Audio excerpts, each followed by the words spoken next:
Bonjour, ici Siegfried82. Donc, je suis avec un créateur de jeu et qui fait partie aussi d'une association. Et on va commencer sur la partie créateur de jeu. Bonjour, Bonjour, tu t'appelles comment?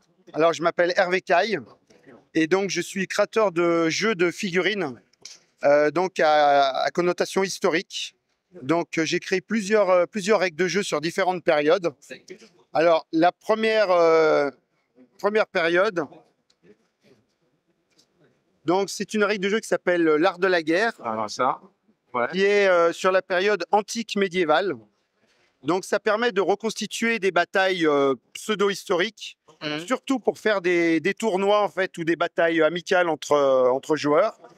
Donc ça couvre les armées qui vont de la haute antiquité jusqu'à la fin du Moyen Âge, avec l'apparition des premières armes à feu. Et donc le livre contient les règles du jeu et les 300 listes d'armées qui à l'intérieur, donc on a tout dans un seul livre. Ah, c'est cool. Donc, il y a toutes les listes d'armées. La personne qui a les figurines, elle peut directement jouer, quoi. Voilà, exactement. Donc en fait, c'est une règle qui est maintenant traduite en plusieurs langues, en espagnol, en anglais, et qui est jouée de façon internationale. Donc il y a des tournois qui ont lieu un peu de partout en fait dans le monde. Ok. Ça c'est la 5e édition. Donc depuis le temps en fait, on a eu le temps de peaufiner les règles pour la rendre de plus en plus jouable, accessible, facile et enlever tous les petits problèmes qu'il pouvait y avoir. Ok. Voilà. Ensuite, on a une autre règle donc qui s'appelle Bataille Empire, qui est sur la période napoléonienne. Ok. Donc cette règle, elle reprend certains principes de la première, mais avec des différences. Car pour cette règle, je suis vraiment reparti des livres d'histoire, en particulier de certains historiens anglo-saxons, qui expliquent comment se passaient les batailles à l'époque napoléonienne. Ouais, c'est vrai que c'est un peu spécifique, les batailles napoléoniennes, surtout là, quand ils se tiraient dessus, quoi. Voilà. Donc, qu'est-ce qui se passait? Comment était utilisée l'artillerie? Comment utiliser l'infanterie, la cavalerie? Qu'est-ce qui se passait par exemple, une cavalerie chargeait une infanterie? Comment elle pouvait réagir en passant, par exemple, en carré pour éviter de se faire encercler par les cavaliers? Et donc, toutes ces choses-là, j'ai essayé de les retranscrire dans le jeu de façon relativement simple, mais sous forme de modificateurs en fait au dé. Donc, on a des avantages, désavantages, si on utilise les bonnes tactiques de l'époque. Et par rapport à l'art de la guerre, cette règle-là va un petit peu plus loin, parce qu'on a introduit un système d'ordre. Donc, on va donner des ordres à ces officiers pour attaquer l'ennemi ou au contraire se retirer ou tenir sur place. Ok. Et les ordres vont avoir un effet sur la bataille. Les troupes vont être obligées de faire certains mouvements, Ok. ce qui va ajouter de la stratégie et mettre vraiment le joueur dans la peau d'un général qui doit donner ses ordres et qui des fois peut donner des ordres pas tellement intéressants au moment où il le fait. Voilà. Je parie que si le général meurt, c'est un peu la galère. Exactement. Non. Quand le général il peut être engagé au combat pour aider ses troupes, mais il y a une chance qu'il se fasse tuer. Et dans ces cas-là, les troupes, il y a un moment de flottement, elles ne sont pas tellement bien commandées. Et après, il y a un général de qualité inférieure qui reprend la suite. Voilà. Ok. Et le dernier, alors, c'est un peu donc, plus. Règle donc, s'appelle Blitzkrieg. Donc, c'est une règle de jeu sur la Seconde Guerre mondiale. Okay. Donc, c'est à une échelle un peu plus petite. C'est plus pour faire un peu des escarmouches, sachant qu'un véhicule, un char représente un véhicule dans la réalité et un socle d'infanterie va représenter une dizaine d'hommes, un squad d'infanterie. Okay. Et donc là, on a à la fois des petits scénarios historiques, donc par exemple des attaques lors du débarquement, des combats avec des parachutistes américains à Sainte-Mère-l'Église, par exemple, des combats sur le front russe, etc. Et on peut faire aussi des batailles un peu fictives avec un système de budget. Ok. Et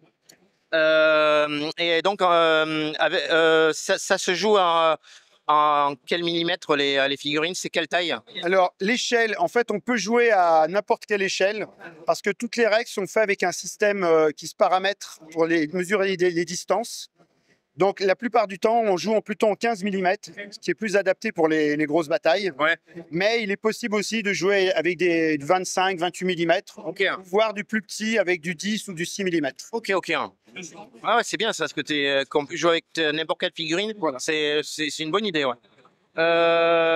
Donc, est-ce que tu vas avoir des sorties cette année, en fait, de choses que tu vas sortir, des bouquins, ou pas cette année ou plus tard? Alors, pour l'instant, non, j'ai pas de sortie qui va arriver récemment, enfin, dans les prochains jours.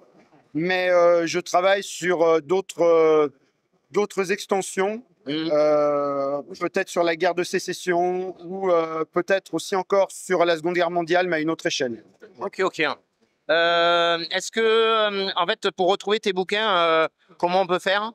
Alors, donc, il y a des sites internet sur lesquels on peut commander les livres. Après, ils sont chez différents revendeurs.